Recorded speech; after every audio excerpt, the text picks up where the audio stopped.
Becoming a nurse, a childhood dream, I realized that over 40 years had passed. Upon reaching retirement age, I was hired as a part-time nurse at a new hospital, where even young nurses and doctors relied on me. Hey, you old hag acting all high and mighty towards the doctors. Useless old hag, strutting around the hospital like you own the place. You're just a nuisance. Retire ASAP. Young elite Dr. Kevin cornered me with such words. My name is Mary. As a child, I was often sick, going in and out of hospitals. The kindness of the nurses who took care of me stayed with me, and I decided to become a nurse myself someday. When I grew up and my health improved, I pursued a nursing degree at university and finally achieved my dream of becoming a nurse. Lost in my work, over 40 years had passed. Nursing is tough, with long hours and responsibility for patients' lives, so naturally, there were many hardships. But seeing the smiles of patients leaving the hospital made me determined to keep going, no matter how tough it got. Supported by my husband and children, I made it until retirement age, but I wanted to continue working, so I applied for a part-time position as a temporary nurse. My children were already independent, and my husband encouraged me to pursue what I loved, so I decided to take his words to heart.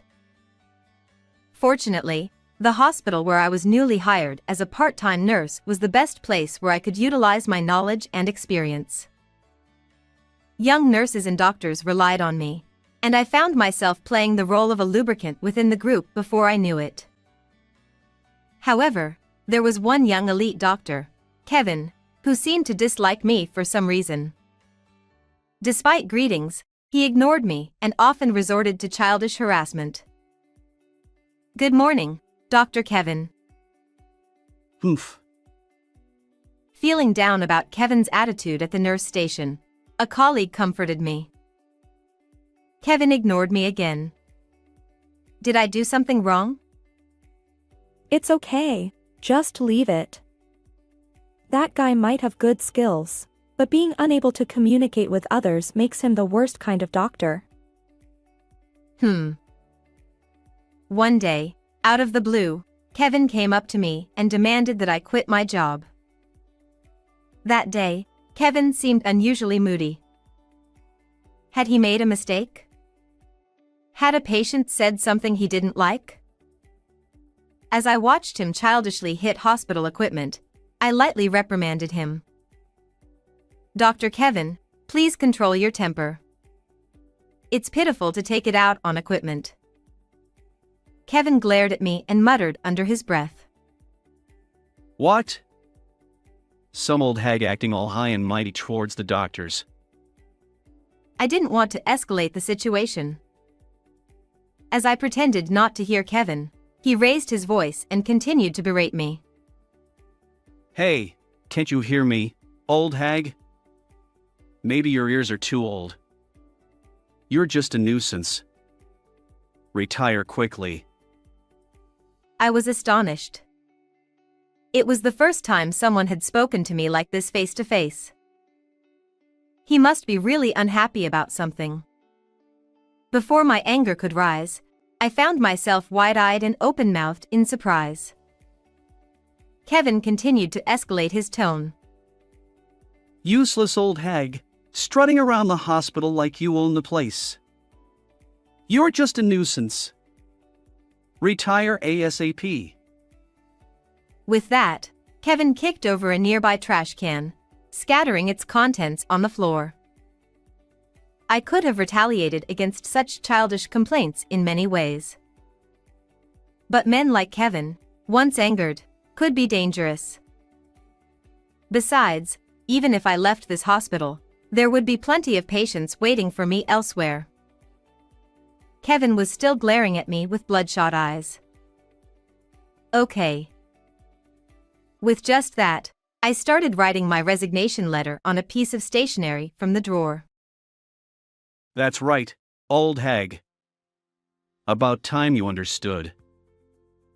Seeing Kevin satisfied as he watched me hastily write my resignation, he turned and left. I put the resignation letter in an envelope and took it to the director's office. Since the director was not there, I left it on his desk. Tomorrow was my day off. On my next working day, I would take my belongings from the locker. I needed to greet the patients I was in charge of. There were still things I had left undone at this hospital, but I had no regrets because I always gave my all to my work. When we work for a long time, there are inevitably people like Kevin whom we just can't get along with. It's better to leave a place where such people are present as soon as possible. I thought I could work at any new place if I wanted to. I still had confidence in my skills and experience. So I'll be fine. Feeling strangely refreshed, I left the hospital at night. The next morning, while watching TV with my husband in the living room, I received a call. Looking at the display of my smartphone, it was the director. Thinking something might have happened to a patient, I hurriedly answered the phone. "Director, is everything okay?" The director was in a panic, and as soon as I answered the phone, he burst into tears. "Director, I won't understand if you cry. Please calm down." When I urged him, the director finally started. "Mary, the hospital is in big trouble right now. Please don't quit." "What's going on?" The director's story went like this. One of the other night shift nurses must have noticed the resignation letter I placed on the director's desk. Overnight, rumors spread among the nurses that I was resigning. The nurses began to say one by one, "If Mary leaves, we'll leave too." Except for emergency patient care, the nurses went on a strike. Outpatient care was in complete chaos, and panicked patients seemed on the verge of rioting outside the hospital. This was the first time such a thing had happened since the hospital opened, and the director himself was at his limit, unable to respond. "We're in big trouble if we can't get you back, Mary." The director was crying, and he continued. "What's the cause? Is it the treatment? The environment? Anything, please tell me." I started feeling sorry for the director. I was worried about the patients, and I wanted to rush to the hospital right away, but I held myself back and explained what Kevin had said to me last night to the director. The director was surprised, but he must have somehow sensed Kevin's dislike towards me. He quickly agreed. "I'm sorry for what happened. I'll talk to Dr. Kevin severely about this. Can you please come back?" "No, I want Dr. Kevin to apologize to me directly. If he does that, I'll reconsider." "Understood. It's really tough. Mary, please come help us right away." After the director begged me through tears, I decided to go to the hospital. But I had one condition. Just give me a chance to talk to Dr. Kevin. "Of course. You can use the director's office or anything you need." After hanging up with the director, I hurried to the hospital. When I arrived at the hospital, I was astonished. There was a huge crowd in the nurse station that I had never seen before. Veteran nurses were loudly shouting something in the center of it all. At the center was Kevin, trembling alone. The director probably explained the situation between me and Kevin to the nurses beforehand. The nurses, unable to bear it any longer, seemed to have called Kevin to the nurse station. "Dr. Kevin, go apologize right away and convince Mary." That's right. I can't believe Mary has to quit because of you. You should quit. Eventually, they all chorused, "You should quit." Kevin, young and inexperienced, had probably never been cornered like this by angry women before. He had been silent, with a tense face, all this time. Feeling sorry for Kevin, I decided to intervene and help him. "I'm sorry, everyone, for causing you trouble." Mary. I entered the group of nurses and addressed Kevin, who was frozen like a scolded child. "Come on, Dr. Kevin, let's go." Where to? To the director's office. Following the director's instructions, I dragged Kevin to the director's office. In the director's office, the director was waiting for me, crying. I instructed Kevin to explain the situation properly from his own mouth. I thought it might take some time, but Kevin must have been scared by the nurse's scolding. He unexpectedly, meekly, and honestly explained what happened last night to me in a low voice. He seemed to have given up. Having heard the whole story, the director was once again exasperated. What's that? Are you a child? The director had high expectations for Kevin from the beginning. Kevin was the youngest and most skilled elite doctor. However, because of this, the director had turned a blind eye to his misconduct and attitude, and had spoiled him too much. So I think half of it is my fault. I'm really sorry, Mary. Saying that, the director apologized to me. Seeing this, Kevin hastily followed suit and apologized to me in a voice that was barely audible to me. Sorry. I teased him a little. "What?" "I couldn't hear you, Kevin, because I'm old." Sorry. Although Kevin had a pride as high as Mount Everest, it was rare, or rather, it was the first time, for him to bow his head to someone.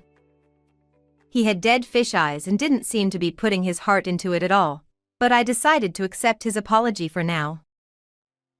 "Dr. Kevin, I'll forgive you this time. However, I'll work on straightening out your twisted character and spirit from now on, so be prepared." The director, overhearing my words, quickly chimed in. So, Mary, will you stay at this hospital from now on? "Yes, if that's the case, I'll tell everyone at the nurse station to disperse and return to their posts." Thank you, Mary. Dr. Kevin, be sure to thank her too.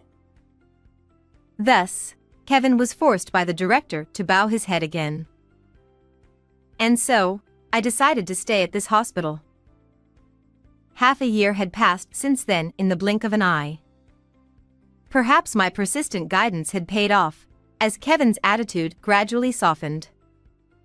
He seemed to have learned from me how to interact with and care for my patients in his own way. Now, he has become a well-respected doctor with a good reputation among patients, and he continues to work, accepted by the nurses, although sometimes teased about that incident. However, he still seemed a little uncomfortable around me, and he never won against me. Even though I tried to speak to him kindly. "Dr. Kevin." Ha! Yes, what is it?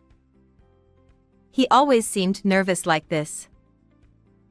"I brought some snacks, so let's make some coffee and eat together. Come on, sit here with us." Okay. But back when Kevin just disliked me, I never imagined a day when we would sit together with him and the nurses, eating snacks.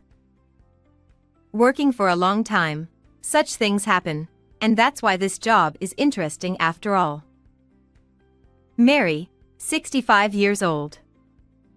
I'll continue to work as an active nurse. The nurses were delighted at my words. However, Kevin alone was looking up at the ceiling. How was today's story? Please also consider subscribing to the channel. Well then, let's meet again in the next video.